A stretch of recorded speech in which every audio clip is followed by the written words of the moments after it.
क्या general category के voter, जिनको सवर्ण भी कहते हैं, उन्होंने अब एनडीए को वोट देना बंद कर दिया है? क्या वो तभी बीजेपी या एनडीए को वोट करते हैं जब उनका उम्मीदवार सवर्ण हो? ये दो नतीजे तो बिहार में ऐसे ही आए हैं। आज रुपौली बाईपोल का चुनाव हुआ। नीतीश कुमार की पार्टी जो एनडीए गठबंधन में है, उससे भी बैकवर्ड समाज का उम्मीदवार था और आरजेडी का भी बैकवर्ड का समाज का उम्मीदवार था। तो आरजेडी का उम्मीदवार तीसरे नंबर पर गया और नीतीश कुमार के जो बैकवर्ड उम्मीदवार थे वो दूसरे नंबर पर, निर्दलीय जनरल कैटेगरी का उम्मीदवार चुनाव जीत गया। ठीक वैसे ही जैसे काराकाट में हुआ था। तो काराकाट में तो आरजेडी के उम्मीदवार जीत गए थे और एनडीए के उम्मीदवार उपेंद्र कुशवाहा हार गए थे, और जनरल में जो उम्मीदवार थे जिनका नाम था पवन सिंह, वो उनको वोट आया था। तो एक बात तो साफ है, इस पर कोई टीवी, अखबार और सवर्ण पत्रकार नहीं बोलेगा। एक बात तय है कि इस देश में सबसे ज़्यादा जाति के नाम पर वोट करता है तो वो सवर्ण करते हैं। वो पहले पार्टी देखते हैं, पार्टी में भी अगर बीजेपी पार्टी है और सवर्ण उम्मीदवार है तो ठीक है, लेकिन अगर बीजेपी पार्टी है और उम्मीदवार सवर्ण नहीं है, और अगर सवर्ण उम्मीदवार उनको निर्दलीय भी मिल गया तो उसको ही वोट करते हैं। ये दो ट्रेंड बता रहे हैं। इतना ही नहीं, एनडीए को भी वोट नहीं देते हैं। तो अब तमाम दलित, पिछड़े, आदिवासी नेताओं को सोचना चाहिए। और ये टीवी, अखबार वाले जातिवादी, मनुवादी पत्रकार कहते हैं कि एससी, एसटी, ओबीसी जातिवादी करते हैं। एससी, एसटी, ओबीसी दरअसल जातिवाद के खिलाफ लड़ाई लड़ता है। अब ये खबर देखिए, दिल्ली में NFS not found suitable. Kamla Nehru college में पत्रकारिता के 2 प्रोफेसर के पद थे। जनरल कैटेगरी के 2 उम्मीदवार का एक पद था और एक ओबीसी का था। 31 लोग गए थे इंटरव्यू देने, उनको नॉट फाउंड सुटेबल कर दिया। इन इंटरव्यू लेने वालों की जाति पता कीजिए, सब कुछ दूध का दूध और पानी का पानी हो जाएगा। और इसीलिए इसी जातिवाद और सवर्ण तुष्टीकरण बीजेपी को अब चुनाव हरा रही है। बाईपोल में 13 में 2 सीटें बीजेपी ने जीता है, 10 गठबंधन ने जीता है, इंडिया गठबंधन ने, और 1 उम्मीदवार कैंडिडेट जीता है। तो ये सबसे बड़ी खबर है। लेकिन मैं फिर कह रहा हूँ, तमाम सवर्ण जो लेखक हैं, पत्रकार हैं, वो कह रहे हैं कि ये भगवान का चमत्कार है। पहले अयोध्या हारे, फिर अब बद्रीनाथ हार रहे हैं। ये भगवान का चमत्कार नहीं है। दरअसल एससी, एसटी, ओबीसी के लोग और किसान बड़ी तेजी से बीजेपी से अलग हो रहे हैं, क्योंकि लगातार सवर्ण तुष्टीकरण हो रहा है और जातिवाद के नाम पर एससी, एसटी, ओबीसी को अधिकार छीने जा रहे हैं। मैं फिर कह रहा हूँ, राहुल गांधी ने खुद एससी, एसटी, ओबीसी के अधिकार की बात करके संविधान हाथ में लेकर चुनाव लड़ा था। वो अलग बात है कि वो संविधान संसद में जाते ही उन्होंने धर्म का राग अलापना शुरू कर दिया। लेकिन अब धीरे धीरे एससी, एसटी, ओबीसी के लोग जागरूक हैं। और बिहार से बड़ी खबर है कि नीतीश कुमार और लालू यादव नज़दीक आ रहे हैं, क्योंकि उनको लग गया है कि जनरल के वोटर उनको वोट दे नहीं रहे हैं, तो दोनों को साथ में चुनाव मिलकर लड़ना चाहिए। और यूपी से एक बड़ी खबर आई। यूपी के अब सवर्ण नेता कहने लगे हैं, एक विधायक ने कहा है कि अब 2027 में हम चुनाव नहीं जीत पाएंगे। वजह यह है कि एससी, एसटी, सवर्ण समाज के लोग बीजेपी के साथ बने हुए हैं, इसमें कोई दो मत नहीं, लेकिन एससी, एसटी, ओबीसी के लोग उनसे हट रहे हैं। वही सोचिए, ये कांग्रेस के प्रवक्ता है आलोक शर्मा। ये अपने जाति का एक वोट तो नहीं दिला सकते हैं, लेकिन ये जिस तरह की भाषा इस्तेमाल कर रहे हैं, रहा सहा दलित वोट भी कांग्रेस से छिटक जाएगा। बीएसपी सुप्रीमो के लिए इन्होंने एक अपमानजनक शब्द का इस्तेमाल किया जो हम नहीं कर सकते हैं। दरअसल हरियाणा में आईएनएलडी और बीएसपी का गठबंधन हुआ, इससे इनको पेट में दर्द हो रहा है। मतलब सोचिए। लेकिन मैं फिर कह रहा हूँ, अभी भी ये बात तय है कि बिना बीएसपी के गठबंधन के इस देश में बीजेपी को आप नहीं हरा सकते हैं, हराते हुए दिख सकते हैं। ये बड़ी खबर है। मेरे 42 साल के राजनीतिक जीवन में तहसील और थाने में इतना भ्रष्टाचार नहीं देखा। बीजेपी के उत्तर प्रदेश जिला प्रतापगढ़ के पूर्व मंत्री और बीजेपी के सीनियर लीडर राजेंद्र प्रताप सिंह उर्फ मोती सिंह ने ये कहा है। ये मैं नहीं कह रहा हूँ। तो सोचिए, वहाँ यूपी में जजों के परीक्षा के पेपर बदल दिए जाते हैं। नीट आपके सामने है। और अब इतना एससी, एसटी, ओबीसी के लोग तो पढ़ लिख गए ही हैं कि वो अपने संवैधानिक अधिकारों के लिए सजग हैं। बस आप लोगों से गुजारिश है कि आप लोग लिखते पढ़ते रहिए। और मैं फिर कह रहा हूँ, भाजपा का जंगल राज देखिए। इस तरह के दीपक शर्मा ने लिखा है। उड़ीसा गवर्नर हाउस में मारपीट की खबरें सामने आई है। उड़ीसा के जो गवर्नर हैं, उनके बेटे पर आरोप लगा है मारपीट करने का, और ये बड़ी खबर है जो सोशल मीडिया पर वायरल है। और यूपी में बीजेपी के सवर्ण नेताओं ने बगावत शुरू कर दी है। बस सवाल यह है कि वो सवर्ण नेता अब सारे कहीं सपा में ना आ जाएं, और उनको टिकट भी ये लोग दे देंगे। जबकि बिहार से सबसे डराने वाली खबर है कि बिहार में सवर्ण समाज के लोग ने अब एनडीए को वोट देना बंद कर दिया है। वो वही एनडीए को वोट दे रहे हैं, बीजेपी को वोट दे रहे हैं जहां कैंडिडेट बीजेपी का हो और सवर्ण उम्मीदवार हो।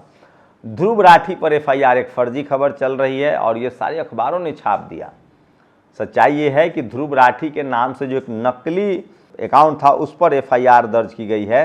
कुछ आईएएस को लेकर खबरें चल रही थी। और बद्रीनाथ भी बीजेपी हार गई है, अयोध्या हार गई थी।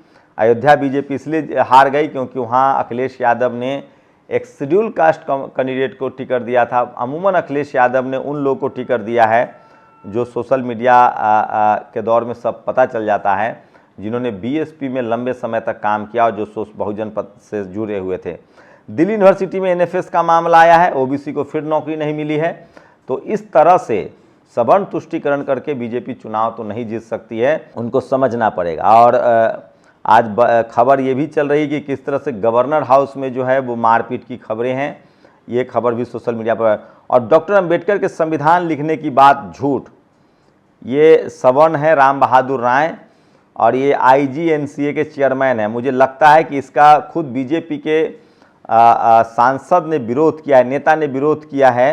मैं उनका नाम पढ़ के बता दे रहा हूँ। दुष्यंत कुमार गौतम जो एससी समाज से आते हैं और भाजपा के अनुसूचित जाति मोर्चा के अध्यक्ष हैं, उन्होंने कहा है कि इस तरह के बयानबाजी से, तो सोचिए ये जनरल कैटेगरी के शख्स हैं जो बड़े पदों पर बैठे हुए हैं और ये कह रहे हैं कि बाबा साहब ने संविधान नहीं लिखा है। ये बात बोल के और बीजेपी दलित समाज का वोट चाहेगी तो संभव नहीं है।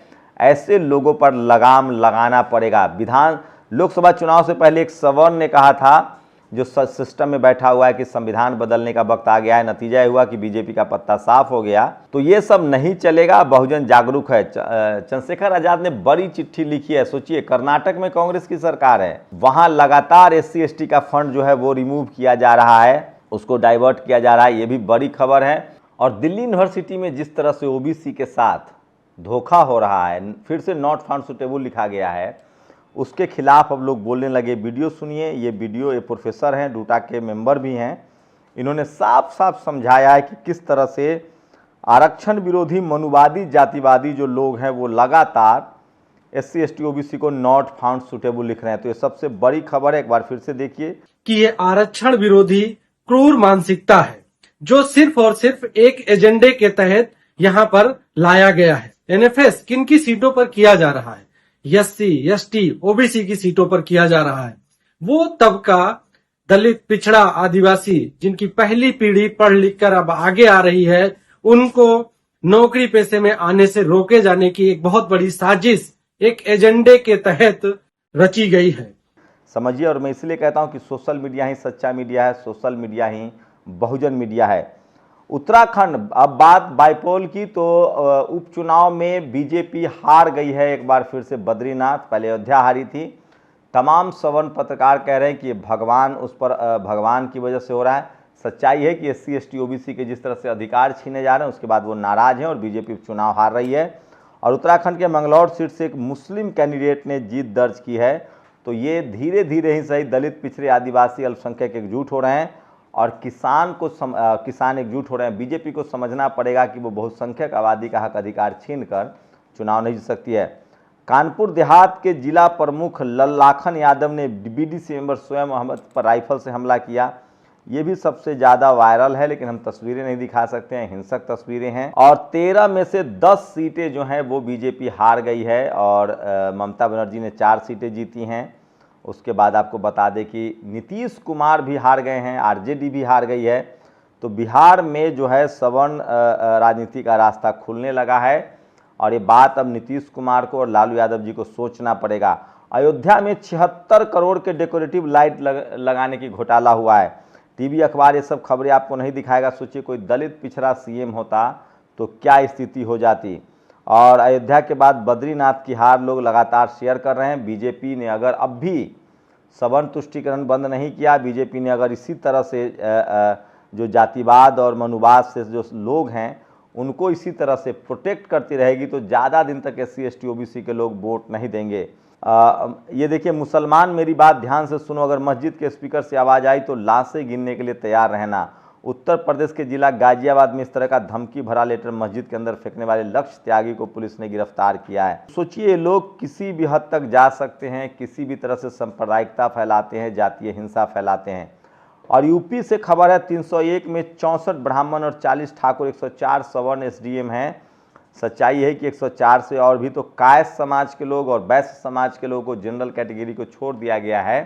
तो पूरे सिस्टम पर कब्जा किया जा रहा है। 74 करोड़ रुपए के डेकोरेटिव लाइट में घोटाला हुआ है अयोध्या में।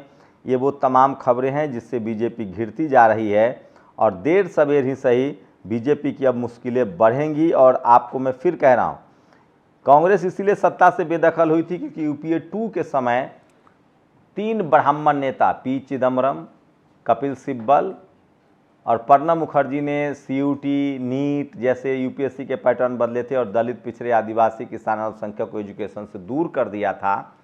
वही काम पिछले 10 साल में बीजेपी की सरकार में आ रही है। बीजेपी प्रधानमंत्री नरेंद्र मोदी ओबीसी कहकर आए थे, कुछ काम उन्होंने अच्छे भी किए।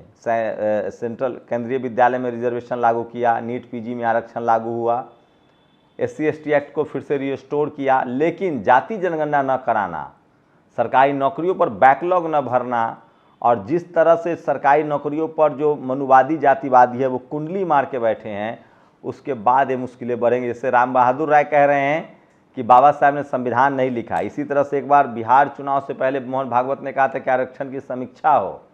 इसी तरह से देवराय चटर्जी ने कहा था कि संविधान बदलने का वक्त आ गया। बीजेपी सत्ता से बाहर होती दिख रही है और अब जिस तरह से उपचुनाव हो रहा है तो इसका मतलब है SC/ST OBC के लोग अब जागरूक हैं और इस तरह से आप 90% लोगों के हक अधिकार को छीनकर लंबे समय तक सत्ता में तो नहीं रह सकते हैं।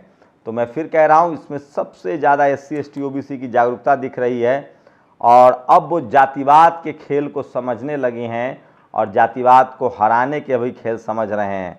तो एक अच्छी बात है। लेकिन मैं फिर कह रहा हूँ, आप लोग बताइए कि इस देश में सबसे ज़्यादा जाति देखकर वोट कौन करता है, सवर्ण या गैर सवर्ण? काराकाट में एनडीए के उम्मीदवार बीजेपी उम्मीदवारों को हराया गया क्योंकि वो सवर्ण नहीं थे। आज रुपौली में एक एनडीए उम्मीदवार को हराया गया क्योंकि वो सवर्ण नहीं थे। तो जिन्होंने जाति बनाई, जो जाति के लाभ लेते हैं, वो जातिवादी हुए। हम लोग जातिवाद के खिलाफ लड़ रहे हैं। तो जो लोग कहते हैं कि हम लोग जातिवाद के खिलाफ जातिवाद कर रहे हैं, दरअसल हम लोग जातिवाद के खिलाफ लड़ रहे हैं। हरियाणा में बीएसपी इनेलो के गठबंधन के बाद कांग्रेस नेताओं में खलबली मची और उनके जो सवर्ण नेता हैं वो उलूल जुलूल बयान दे रहे हैं, जबकि कायदे से कांग्रेस की 100 सीटें इसलिए हुई क्योंकि उन्होंने जाति जनगणना और आरक्षण का कैप हटाने की मांग की थी और अब कर्नाटक में उनकी सरकार SC/ST फंड को दूसरे कामों में खर्च कर रही है। मैं फिर कह रहा हूँ, SC/ST OBC, किसान, अल्पसंख्यकों को जागरूक होना चाहिए और जाति और पार्टी से ऊपर उठकर अपने संवैधानिक अधिकारों को बचाने के लिए वोट करना चाहिए, तभी ये देश मजबूत होगा। शुक्रिया। नेशनल दस्तक की आपसे गुजारिश है कि अगर इसको बचाना चाहते हैं तो नेशनल दस्तक को सब्सक्राइब करने के लिए रेड कलर के सब्सक्राइब बटन को दबाएं, फिर बेल आइकन की घंटी दबाएं। नेशनल दस्तक को बचाने के लिए बहुत जरूरी है कि हर खबर को शेयर करें, लाइक करें, कमेंट जरूर करें।